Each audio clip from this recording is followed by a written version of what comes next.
Welcome to code with me மோகனா. Last செஷன்ல நம்ம அனகோண்டா எப்படி இன்ஸ்டால் பண்றது அப்படின்றத பார்த்திருந்தோம். அதுல எப்படி ஜூபிட்டர் நோட் புக்கை நம்ம லான்ச் பண்றதையும் பார்த்தோம். இன்னைக்கு இந்த வீடியோல ஜூபிட்டர் நோட் புக் எப்படி நம்ம டைரக்டா ஓபன் பண்றது அனகோண்டாக்குள்ள போகாமலே அப்படின்றத பார்த்துட்டு டைரக்டா கான்செப்ட் உள்ள போகலாம். ஜூபிட்டர் நோட் புக் ஓபன் பண்றதுக்கு நான் லாஸ்டே சொல்லியிருந்தேன், லாஸ்ட் வீடியோலயே டாஸ்க் பார்ல செட் பண்ணி வச்சுக்கோங்க அப்படின்றது சொல்லியிருந்தேன். இப்ப என்னோட டாஸ்க் பார்ல பாத்தீங்கன்னா இந்த ஐகான் இருக்கு. இதுதான் ஜூபிட்டர் நோட்புக்கோட ஐகான். இந்த ஐகானை நம்ம கிளிக் பண்ணிட்டோம் அப்படின்னா டைரக்டா நமக்கு ஜூபிட்டர் நோட்புக் ஓபன் ஆயிடும்.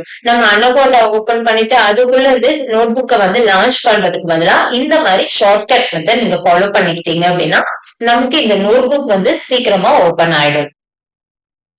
இது ரொம்ப நேரம் எடுக்காது. பாத்தீங்கன்னா இவ்வளவு சீக்கிரம் ஓபன் ஆயிடுச்சு. இப்ப நம்ம இதுல இருந்து எப்படி ஒர்க் பண்றது அப்படின்றத பாக்கலாம். இதுதான் ஃபுல் ஹோம் பேஜ் ஜூபிட்டர் நோட்புக்கோடது. நம்ம இப்ப ஃப்ரெஷ்ஷா நம்ம சீரீஸ் ஸ்டார்ட் பண்றோம். சோ நம்ம இதுக்கான ஒரு ஃபோல்டர் கிரியேட் பண்ணிக்கலாம். இதுல எப்படி ஃபோல்டர் கிரியேட் பண்ணணும் அப்படின்னு பாத்தீங்க அப்படின்னா ஜஸ்ட் இங்க இருக்கிற நியூவை கிளிக் பண்ணிட்டு இதுல நியூ ஃபோல்டர் அப்படின்றது ஒண்ணு போட்டுக்கோங்க. இங்க உங்களுக்கு அன்டைட்டில் ஃபோல்டர் ஒண்ணு கிரியேட் ஆகும். இதுல நம்ம டைட்டில் கொடுத்துக்கலாம். சோ என்ன டைட்டில் நம்ம கொடுக்க போறோம்னா ஃப்ரெஷ்ஷா நம்ம பைத்தான் சீரீஸ் நம்ம கொடுத்துக்கலாம். சோ நான் பைத்தான் சீரீஸ் அப்படின்றத நான் மென்ஷன் பண்ணிக்கிறேன். இதுக்குள்ளதான் என்னோட ஃபைல்ஸ் எல்லாத்தையுமே நான் சேவ் பண்ணிட்டு வர போறேன்.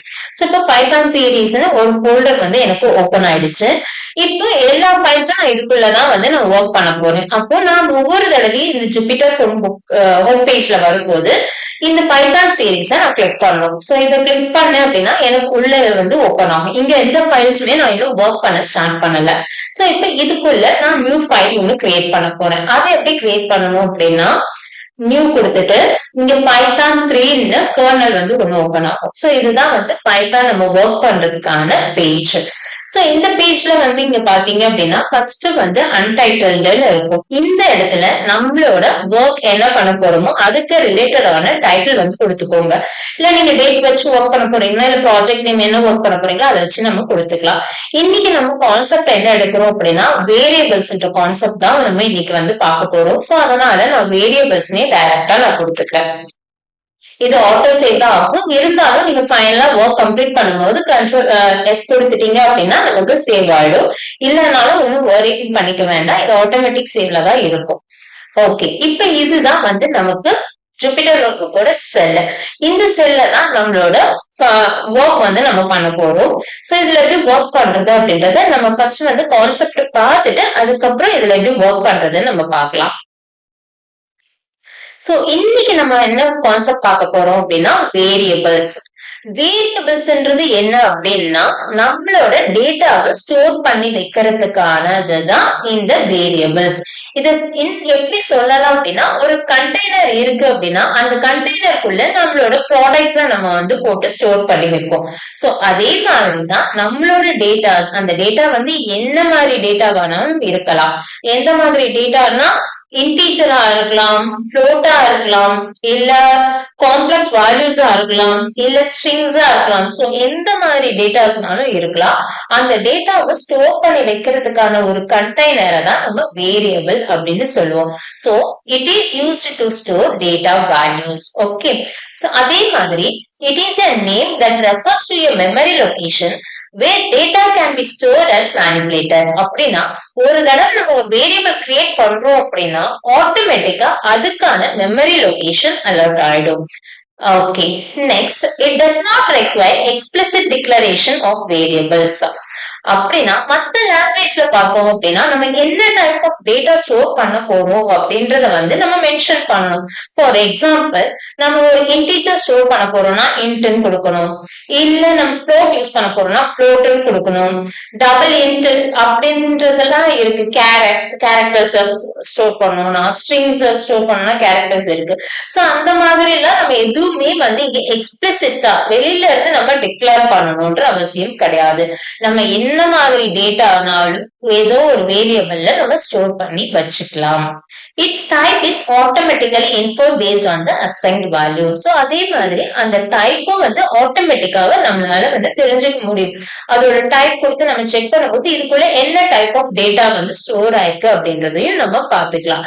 ஸோ இதுதான் வந்து வேரியபிள்ஸோட ஒரு இன்ட்ரடக்ஷன். புரிஞ்சிருக்கும்னு நினைக்கிறேன். வேரியபிள்ன்றது ஒன்றும் இல்லை, இது வந்து ஒரு ஸ்டோர் பண்ணி வைக்கிற ஒரு கண்டெய்னர். என்ன டைப் ஆஃப் டேட்டானாலும் நம்ம ஸ்டோர் பண்ணி வச்சுக்கலாம். ஓகேவா? இப்ப இந்த பிக்சர்ல நம்ம பார்த்தோம் அப்படின்னா நமக்கு என்ன இருக்கு அப்படின்னா நம்மன்றது நம் ஈக்குவல் டு 20 அப்படின்றத கொடுத்திருக்கோம். நம் ஈக்குவல் டு 20 அந்த நம்மன்றதுதான் வந்து அந்த வேரியபிளோட நேம். சோ ஒன்ஸ் ஒரு வேரியபிளை நம்ம கொண்டு வரும்போது அதுக்கான மெமரி லொகேஷன் நமக்கு அலாட் ஆயிடுது. So reserve memory location. So அந்த லொகேஷன்ல தான் நம்மளோட வேல்யூஸும் ஸ்டோர் ஆகிக்குது. சோ இதுதான் வந்து ஒரு டயக்ராமேட்டிக் ரெப்ரசன்டேஷனா கொடுத்திருக்கு. Okay, variable. இந்த வேரியபிள்ன்றது நம்ம ஒரு கண்டெய்னர் சொல்றோம். அந்த கண்டெய்னர் பேர் வைக்கிறதுக்குன்னு சில ரூல்ஸ் வந்து இந்த பைத்தான்ல வந்து இருக்கு. என்ன ரூல்ஸ் அப்படி இருக்கு அப்படின்றத பார்த்தோம் அப்படின்னா, variable names must begin with a letter capital A to Z or small a to Z or an underscore. For example, ஒரு வேரியபிளுக்கு நேம் நம்ம வைக்கிறோம் அப்படின்னா அதோட ஸ்டார்டிங் லெட்டர் கேபிட்டல் ஆல்பபெட்ஸும் இருக்கலாம், ஸ்மால் ஆல்பபெட்ஸும் இருக்கலாம், இல்ல அண்டர்ஸ்கோர்லயும் நம்ம ஸ்டார்ட் பண்ணலாம் அப்படின்றது first thing.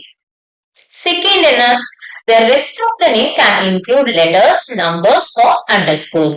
So second one வந்து லெட்டரா இருக்கலாம், அதாவது ஃபர்ஸ்ட் நேம் தவிர்த்து மீதி இருக்கிற லெட்டர்ஸ் எல்லாம் லெட்டர்ஸ்ல இருக்கலாம், நம்பர்ஸ்ல இருக்கலாம், இல்ல அண்டர்ஸ்கோர்ஸும் இருக்கலாம். இது செகண்ட் ரூல். தேர்ட் ரூல் என்ன அப்படின்னு பார்த்தோம் அப்படின்னா, variable names are case sensitive அப்படின்னு சொல்றாங்க. கேஸ் சென்சிட்டிவ்னா என்ன? கேஸ் சென்சிட்டிவ் நீங்க ஆல்பபெட்ஸ் வந்து கேபிட்டல்ல கொடுக்குறீங்கன்னா கேபிட்டல்லே கால் பண்ணா மட்டும் தான் நம்மளால அதை பார்க்க முடியும். ஸ்மால்ல கொடுத்தீங்கன்னா ஸ்மால்லே தான் கொடுக்க முடியும். சோ அங்க வந்து கேபிட்டலுக்கும் ஸ்மால்க்கும் வந்து டிஃபரன்ஸ் இருக்கு. That is set to be case sensitive அப்படின்னு சொல்லுவாங்க. நெக்ஸ்ட் என்ன, avoid using Python keywords. Keywords பைத்தான்ல நமக்கு நிறைய கீவேர்ட்ஸ் இருக்கு. அந்த கீவேர்ட்ஸ்லாம் ஒரு வேரியபிளா நம்ம யூஸ் பண்ண கூடாது. Because it will get confused. அதனால நம்ம கீவேர்ட்ஸை தவிர்த்துட்டு நம்ம வேரியபிள் நேம் வந்து யூனிக்கா நம்ம வந்து வைக்கணும். இதுதான் வந்து வேரியபிள்ஸ்க்கான நேமிங் ரூல்ஸ். ஓகே, நம்ம ப்ரோக்ராமிங் கொஞ்சம் இந்த வேரியபிள்ஸ் வச்சு பாக்குறதுக்கு முன்னாடி நம்ம தெரிஞ்சுக்க வேண்டிய முக்கியமான ஒரு ஃபங்க்ஷன் என்ன அப்படின்னா print function தான். இந்த ஃபங்க்ஷன் எதுக்காக நம்ம யூஸ் பண்றோம் அப்படின்னா, it is used to display information on the screen. அப்படின்னா என்ன அர்த்தம்? சோ printல நம்ம என்ன கொடுக்கிறோமோ அது நம்மளோட அவுட்புட் ஸ்கிரீன்ல நமக்கு டிஸ்பிளே ஆகும். அதாவது நம்ம டெர்மினல் ஆகட்டும், நம்மளோட கன்சோல் ஆகட்டும், நம்மளோட அவுட்புட் ஸ்கிரீன் ஆகட்டும், சோ அதுக்கு நேம்க்கு வந்து என்னன்னாலும் நம்ம சொல்லலாம். சோ நம்ம என்ன இன்ஃபர்மேஷன் அந்த பிரிண்ட்ல நம்ம பாஸ் பண்றோமோ அது வந்து நமக்கு டிஸ்பிளே ஆகணும். அதுதான் வந்து பிரிண்ட் ஃபங்க்ஷன் வந்து பெர்ஃபார்ம் பண்ணுது. இங்க ஒரு எக்ஸாம்பிள் பார்த்தோம் அப்படின்னா, பிரிண்ட் ஹலோ வேர்ல்டு கொடுத்திருக்காங்க. அந்த ஹலோ வேர்ல்டுன்றது it is nothing but a string இல்லையா? ஸ்ட்ரிங்ன்றது என்ன? Collection of alphabets, characters. இதுதான் வந்து நம்ம ஸ்ட்ரிங்னு சொல்லுவோம். சோ இந்த கலெக்ஷன் ஆஃப் ஆல்பபெட்ஸ் வந்து நம்ம ஒரு கொட்டேஷனுக்குள்ள கொடுக்கிறோம். Single quotation. நம்ம பைத்தானை பொறுத்த வரைக்கும் single quotation or double quotation நம்ம யூஸ் பண்ணலாம். சோ நம்ம கொட்டேஷனுக்குள்ள கொடுக்கும் போது அது நமக்கு அவுட்புட்ல நமக்கு டிஸ்பிளே ஆகும். அதுதான் வந்து பிரிண்டோட ஒர்க். ஓகே, அப்படி இல்லாம இப்ப நெக்ஸ்ட் எக்ஸாம்பிள்ல பாத்தீங்க அப்படின்னா x equal to 13 கொடுத்திருக்காங்க. அதாவது xன்றது ஒரு வேரியபிள். அந்த வேரியபிள்ல 13 டேட்டா ஸ்டோர் பண்ணி வைக்கும். 13ன்றது என்ன? ஒரு இன்டீஜர். ஓகே, இப்ப நான் வந்து அந்த வேரியபிளை நான் கால் பண்ணேன் அப்படின்னா அந்த வேரியபிள்குள்ள என்ன டேட்டா இருக்கோ அதை என்னால பார்க்க முடியும். சோ அதுக்கு நான் வந்து கொடுக்க போறது பிரிண்ட் x நான் கொடுக்குறேன் அப்படின்னா அந்த எக்ஸ்ல என்ன வேல்யூ ஸ்டோர் ஆகிருக்கோ அந்த வேல்யூ எனக்கு அவுட்புட்ல டிஸ்பிளே வரும். சோ அவுட்புட் என்ன வரும்? எனக்கு 13ன்றது வரும். சோ இதுதான் வந்து பிரிண்டோட ஃபங்க்ஷன். சோ இப்ப நம்ம வந்து வேரியபிள் கான்செப்ட் என்னன்னு பார்க்கலாம். இப்ப வேரியபிள் அப்படின்னும் போது ஒரு டேட்டாவை ஸ்டோர் பண்ணி வைக்கிறதுக்கான கண்டெய்னர் அப்படின்றத பார்த்தோம்.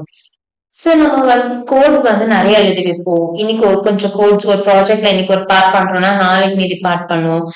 பண்ணும்போது நாளைக்கே நமக்கு வந்து ஒரு கன்ஃபியூஷன் வரலாம். இந்த பிளாக் எதுக்காக நம்ம கொடுத்துருக்கோம் அப்படின்றது. இல்ல இன்னொருத்தர் கிட்ட நீங்க உங்களோட கோடிங் கொடுக்கும் போது இந்த பிளாக் நீங்க எதுக்காக பண்ணிருக்கீங்கன்னு அவங்க பார்த்து அண்டர்ஸ்டாண்ட் பண்ணிக்கிறதுக்கு டைம் எடுக்கலாம். சோ இதெல்லாம் நம்ம வந்து அவாய்ட் பண்ணணும் அப்படின்னும் போது அந்த இடத்துல நம்ம கமாண்ட்ன்றது யூஸ் பண்ணிக்கிறோம். சோ கமாண்ட்ன்றது ஒவ்வொரு பிளாக் நீங்க எழுதும் போதும் அதுக்கு ரெப்ரசென்ட் பண்ணி கொடுத்துட்டீங்க அப்படின்னா ஈஸியா இருக்கும். அடுத்தவங்க அண்டர்ஸ்டாண்ட் பண்றதுக்கா இருக்கட்டும், இல்ல நீங்களே அதுல ஒர்க் பண்ணும்போது உங்களுக்கு டக்குன்னு இந்த பிளாக் இதுக்காக தான் நீங்க கொடுத்துருக்கீங்க அப்படின்னு தெரிஞ்சுக்கிறதுக்காக நம்ம யூஸ் பண்ற டேர்ம் தான் கமெண்ட். அதுக்கு நம்ம என்ன சிம்பிள் யூஸ் பண்றோம் அப்படின்னா ஹேஷ்டேக் தான் நம்ம யூஸ் பண்றோம். இதை வந்து ஹேஷ்டேக்னு சொல்லுவாங்க, இல்ல பவுண்ட் சைன் அப்படின்னு சொல்லுவாங்க. கொடுத்துட்டு நம்ம இங்க வந்து என்ன எழுதினாலுமே என்ன எழுதிட்டு நீங்க ரன் பண்ணீங்கனாலுமே இது வந்து ஒண்ணுமே ஆகாது. சோ இதை நான் கொடுத்துட்டேன், இதை ரன் பண்ணி பாக்குறேன், எனக்கு ஒண்ணுமே வந்து அவுட்புட் வரல. சோ இது வந்து கோடு கிடையாது அப்படின்றது இந்த டெர்மினல் வந்து நமக்கு புரிஞ்சுக்கும். ஓகே. சோ இப்ப இந்த வேரியபிள் பாக்குறதுக்கு முன்னாடி நம்ம ஒரு பிரிண்ட் ஃபங்க்ஷனை பத்தி நம்ம பார்த்துருவோம் இல்லையா, அதை பத்தி ஒரு சின்னது பார்த்துடலாம். சோ பிரிண்ட்டுக்குள்ள என்ன கொடுத்தாலுமே நமக்கு அதுதான் அவுட்புட்ல வரும் அப்படின்றத நம்ம பார்த்தோம். சோ கொட்டேஷனுக்குள்ள கொடுத்துட்டு நான் இங்க டபுள் கோட்ஸ் கொடுத்துருக்கேன். Hello everyone, welcome to Python series அப்படின்னு நான் கொடுக்குறேன். சோ அப்படி கொடுத்துட்டு இதை நான் ரன் பண்ணும்போது எனக்கு நான் அந்த கொட்டேஷனுக்குள்ள என்ன கொடுக்குறேனோ அது எனக்கு அப்படியே வருது. அதுதான் வந்து பிரிண்ட் ஃபங்க்ஷன் அப்படின்றத சொல்லுவோம். ஓகே, இப்போ உங்களுக்கு புரிஞ்சிருக்கும்னு நினைக்கிறேன். இப்ப நம்ம வேரியபிள் வச்சு பார்க்கலாம். இப்ப நம்ம வந்து ஒரு வேரியபிளை டிக்ளேர் பண்ண போறேன். என்ன வேரியபிள்னா வேல்யூ ஆஃப் எக்ஸ். ஒரு வேல்யூ கொடுக்குறேன் எக்ஸ்ன்றதுக்கு, அதை நான் வந்து வேல்யூ ஆஃப் எக்ஸ் நார்மலா எழுதும் போது இப்படிதான் எழுதிட்டு ஈக்குவல் டு நம்ம கொடுப்போம் இல்லையா. பட் ஆனா பைத்தான்ல பார்க்கும்போது you should not use space வந்து நம்ம யூஸ் பண்ணக்கூடாது. அதுக்கு பதிலா நம்ம யூஸ் பண்றது வந்து அண்டர் ஸ்கோர் தான் நம்ம யூஸ் பண்ணோம். So value of x equal to நான் 76 கொடுக்குறேன். 76 என்ன அப்படின்னா இங்க இன்டீஜரை ரெப்ரசென்ட் பண்ணுது. ஓகே, இப்ப நான் வந்து இந்த வேல்யூ ஆஃப் எக்ஸ்ல என்ன இருக்கு அப்படின்றத நான் பார்க்கணும். அப்போ நான் பிரிண்ட் கொடுக்குறேன். அப்ப பிரிண்ட்ல பிரிண்ட் கொடுத்தாதான் எனக்கு அவுட்புட் ஸ்கிரீன்ல வரும். சோ பிரிண்ட் கொடுத்துட்டு நான் அதுல வந்து வேல்யூ ஆஃப் எக்ஸ் அப்படின்னு நான் கொடுக்குறேன். கொடுத்துட்டு கண்ட்ரோல் எடுத்து கொடுத்துட்டீங்கன்னா உங்களுக்கு ரன் ஆயிடும். இல்லைன்னா நீங்க அங்க இந்த ரன் கீயை பிரஸ் பண்ணணும். ஓகே, இப்ப பார்த்தோம் அப்படின்னா நான் வேல்யூ ஆஃப் எக்ஸ்ல என்ன இருக்கு 76 டேட்டா இருக்கு அப்படின்றது நமக்கு வந்துருச்சு. ஓகே, ஃபர்ஸ்ட் இது கேபிட்டல்ல ஒர்க் ஆகும், அதுக்கப்புறம் ஸ்மால் கீஸ்ல ஒர்க் ஆகும், அப்புறம் அண்டர் ஸ்கோர்ல ஸ்டார்ட் பண்ணணும். ஃபர்ஸ்ட் இதுன்னு பார்த்தோம். ஃபர்ஸ்ட் வேரியபிள் வந்து ஸ்மால் கீஸ்ல ஸ்டார்ட் பண்ணிருக்கோம். இப்போ நெக்ஸ்ட் நான் வந்து கேபிட்டல் கீஸ்ல நான் ஸ்டார்ட் பண்றேன். அப்போ வேல்யூ ஆஃப் y கொடுத்துட்டு இங்க நான் வந்து ஒரு ஸ்ட்ரிங் யூஸ் பண்றேன். String என்றது என்ன? collection of character that should be enclosed within single quotes or double quotes. இங்க நம்ம வந்து ஒரு கமெண்ட் கொடுத்துடலாம். என்ன பண்றோம்? assigning variable அப்படின்னு கொடுக்குறேன். ஓகே, இப்ப இதை நான் வந்து பிரிண்ட் கொடுக்குறேன். இப்போ பிரிண்ட் கொடுத்துட்டு இந்த பிரிண்ட்ல நான் என்ன கொடுக்குறேன்னா ஜஸ்ட் வந்து வேல்யூ ஆஃப் y கொடுக்குறேன். இது எனக்கு அவுட்புட் வருமான்னு நீங்க கேட்டீங்க அப்படின்னா வருமா வராதா? Yes, you are right, output வராது. பிகாஸ் நம்ம டிக்ளேர் பண்ணிருக்கிறது கேபிட்டல் வின்னு நமக்கு பண்ணிருக்கோம். பட் ஆனா இங்க கால் பண்ணும்போது ஸ்மால் வில கால் பண்ணிருக்கோம். சோ இது வந்து கேஸ் சென்சிட்டிவ். அப்போ இங்க என்ன வந்து உங்களுக்கு வருது? It's a name error. என்ன கொடுத்திருக்காங்க அதுக்கான description? Name value of y is not define. நம்ம அப்படி ஒரு வேரியபிளே டிஃபைன் பண்ணல அப்படின்றது கொடுத்திருக்காங்க. ஓகே, நியூ செல் ஓபன் பண்ணணும் அப்படின்னா ஷிஃப்ட் என்டர் கொடுத்தீங்கன்னா ஓபன் ஆகிக்கும். அப்படி இல்ல அப்படின்னா இங்க இருக்கிற பிளஸ் சைன் கொடுத்தீங்கனாலும் நியூ செல் ஓபன் ஆகும். ஓகே, இப்ப நான் வந்து பிரிண்ட் வேல்யூ ஆஃப் y பார்க்கணும் இல்லையா. சோ வேல்யூ ஆஃப் y கொடுக்குறேன். Spelling mistake. ஓகே, ஓகே, நம்ம திரும்பவும் வந்து ஸ்மால் கேஸ்ல தான் கொடுத்திருக்கோம். பாத்தீங்க அப்படின்னா வந்துச்சு. So it's a case sensitive. So நம்ம ஸ்மால் கேஸ்ல ஸ்டார்ட் ஆகுறத எக்ஸெப்ட் பண்ணிடுச்சு, கேபிட்டல் ஸ்டார்ட் ஆகுறத எக்ஸெப்ட் பண்ணிடுச்சு. நெக்ஸ்ட் வந்து நான் அண்டர் ஸ்கோர்ல ஸ்டார்ட் பண்றேன். அண்டர் ஸ்கோர்ல ஸ்டார்ட் பண்ணிட்டு ஒன் ஃபர்ஸ்ட் வேல்யூ அப்படின்னு கொடுக்குறேன். ஃபர்ஸ்ட் வேல்யூ ஓகே, ஃபர்ஸ்ட் வேல்யூக்கு முன்னாடி ஒரு நம்பர் கொடுத்துக்கலாம். ஓகே, ஃபர்ஸ்ட் மட்டும்தான் கேபிட்டல் ஸ்மால் அண்டர்ஸ்கோர், அதுக்கப்புறம் வேற என்ன வேணாலும் இருக்கலாம். So first value equal to நான் 5.7 கொடுக்கிறேன். இப்போ print underscore 1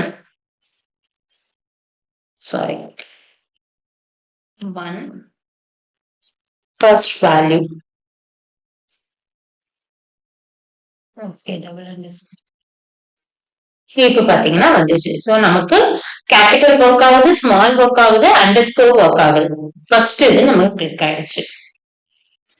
நெக்ஸ்ட் என்னது, ஸ்டார்டிங் வந்து இதை தவிர்த்து வேற என்ன நீங்க கொடுத்தாலுமே வந்து you will get an error. For example நம்ம வந்து இந்த சைன் வந்து நம்ம நாட் ஈக்குவல் டுக்கு யூஸ் பண்றோம், ஆப் யூஸ் பண்ணுவோம், டெக்கரேட்டர்ஸ்க்கு ஹேஷ்டாக் வந்து கமெண்ட் யூஸ் பண்றோம், டாலர் சிம்பிள் வந்து டாலர் ரெப்ரசென்ட் பண்றதுக்காக யூஸ் பண்ணுவோம். அது ஜஸ்ட் ஒரு இதுக்கு. ஓகே, டாலர் வச்சு நம்ம கொடுத்து பார்க்கலாம். டாலர் var1 equal to 7 நான் கொடுக்கிறேன். கொடுத்துட்டு இப்ப நான் இதை பிரிண்ட் பண்ண சொல்றேன். சொன்னா எனக்கு அவுட்புட் வருமா? வராது. Because it is invalid syntax. Okay, நம்பர்ல ஸ்டார்ட் பண்ணி பார்ப்போம். 2 1 அகெயின் நமக்கு வந்து இன்வாலிட் டெசிமல் லிட்டரல். சோ வேரியபிள வந்து நம்ம வேற சிம்பிள் எதுவும் யூஸ் பண்ணக்கூடாது, நம்பர்ஸ் யூஸ் பண்ணக்கூடாது. யூஸ் பண்ணாம நம்ம ஸ்டார்டிங் லெட்டர் கேபிட்டல் லோயர் அண்டர்ஸ்கோர்ல கொடுத்தீங்கன்னா மட்டும்தான் உங்களுக்கு ஒர்க் ஆகும். அதே மாதிரி கேஸ் சென்சிட்டிவ் அப்படின்றதையும் நம்ம பார்த்துட்டோம். ஓகே, இப்போ நான் வந்து இந்த பேஜ், இந்த வேரியபிள்ஸ்ன்ற பேஜ்ல இங்க நான் வந்து கொடுத்திருக்கேன், இந்த செல்ல வேல்யூ ஆஃப் எக்ஸ் கொடுத்திருக்கேன். அகெயின் நான் வந்து நான் யூஸ் பண்ணணும் அப்படின்னா நான் யூஸ் இந்த செல்ல, இங்க இருக்கிற செல்லுல எந்த செல்ல நான் திரும்ப அதை கால் பண்ணனாலும் எனக்கு அவுட்புட் வரும். வேல்யூ ஆஃப் எக்ஸ் நான் கொடுக்கும்போது எனக்கு அவுட்புட் வரும்.